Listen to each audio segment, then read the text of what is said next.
Good morning, good afternoon, good evening, whatever it may be where you are. Thank you for joining us. It is January 31st, 2016.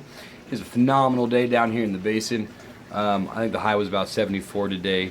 The sun went away right now. Clouds are creeping in, but it's still absolutely gorgeous for January. We'll take it. But like I said, once again, thank you for joining us today. We're going to go over a couple of changes that we've done. A little update on the radio flow filter. It's working pretty good. Made a little change to that.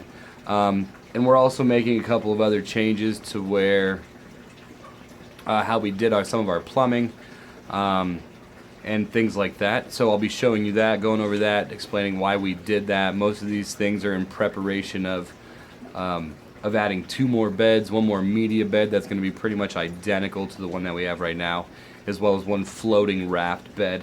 So we got a couple of totes, and we're gonna get after that. Like I said, it is January, so we're starting to get ready for spring and fall down here, or spring and summer. We got a bunch of stuff going on, but the fall stuff and the winter things are still rocking and rolling. Lettuce is still going crazy and things of this nature. Tons of chard, tons of kale out of the aquaponics system. So we'll take a look at the fish. We'll do talk about the changes, why I made those changes, as well as an update on the overall system, as well as an update on the radio flow filter, which seems to be doing the trick. So let's go ahead. Let's go take a look. So here we are once again under the deal. Clouds creeping in. Things are going gangbusters. We're starting to get a lot of stuff from the winter garden, which is great. But in terms of the changes that we did, one of the big changes, my pH has been extremely high. We're running about 8.2 to 8.4 for the most part. So we have added, in addition to our sediment and carbon filter, we have added an RO filter. All of this stuff is from Hydrologic. This was from a Stealth 200, I believe. I just took that off instead of running. Yeah, here it is right here. It's kind of damaged, so we went with the other one. And instead of running 2 sediment and some other carbons, we decided just to take the RO membrane off of that one and throw it onto this bad boy. Brand new RO membrane. Water comes in, goes through the sediment, goes through the carbon, comes back out through the RO. Waste and good water. Need to figure out what to do with this RO water. The 2/3 of it that is lost. We're just kind of pumping it out here right now. There's our tote for the other grow beds and things of that nature. So we're going with this. We didn't do a full 100% water change for the simple fact that this water comes out so goddamn slow that I'm not sure how long it would have taken to replace all 300 plus gallons in the system, but overall, hopefully over the course of time, the water itself will start to come down in pH.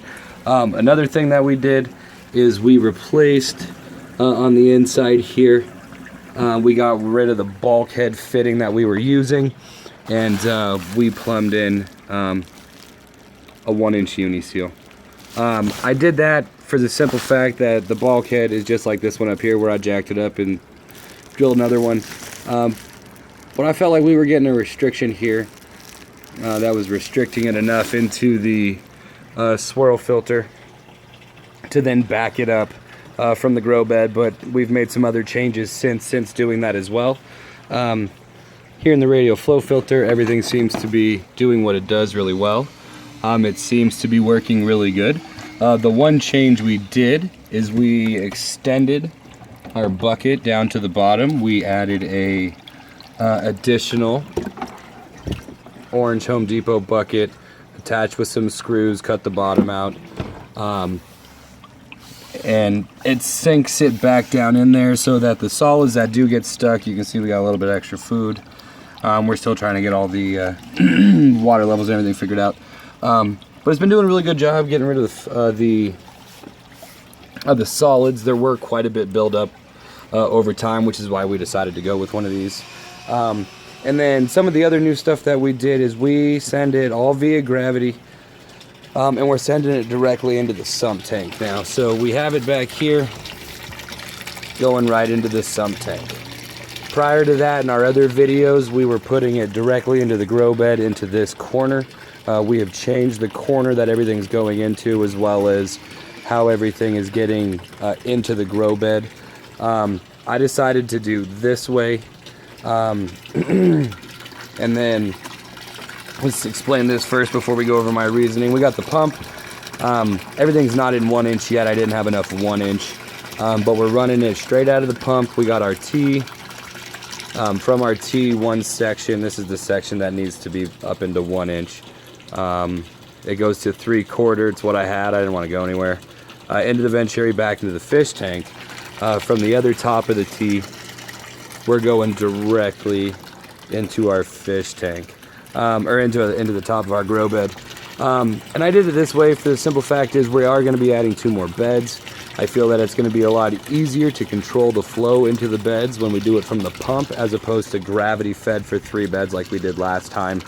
And then minor tweaks and changes. We kept getting backed up in our fish tank. So if we just have the fish tank all the time, just constantly draining, we get a little bit of water circulation in our sump tank, which is always nice. And then we can control what goes into the grow bed. This valve is here because it's just easier for our one outlet. Once we have the other grow beds in place, we'll have different valves in different places, but we'll be able to independently control the water that goes not only from the pump into the pipes that go to the grow beds, but then into the grow beds themselves if we do need it. And then at the same time, you can see it, we got it down there. It's all 3/4. I'd like to get it up to 1 inch in one solid piece. You can see we get some water coming out. But then I can also control the volume of water, the flow of water that goes right back into the fish tank, and not have to worry about tweaking and messing with gravity and hoping all your stuff is really good. It's working like a champ right now. I'm not sure. It's once again a shot of nothing. But it's working really well. We had the water coming in here when we had it previously, if you've seen our other videos, in there. And we've moved it over here for a simple fact. This was, I felt, too close to the drain. So I don't think we were getting an even fill and an even drain. So if we move it on a diagonal pattern, I think we'll get a better fill, as well as a better drain. So we'll see. We're looking about 16 minutes start time to finish for the cycle, 12-minute fill, 4-minute drain plus or minus for this right now. We still need to add a little bit of hydroton. I have it. That's just my dumb ass being lazy. But we'll get after it. So hopefully we can get the pH stuff all figured out. We can get our water flows here figured out pretty good. But overall, system seems to be doing really well. Fish are doing really great. Swish chart is killing it. The lettuce is finally starting to come around. We have a lot of light issues. There are massive amounts of oleanders that we have. But those are doing really well. We have most definitely some nutrient deficiencies.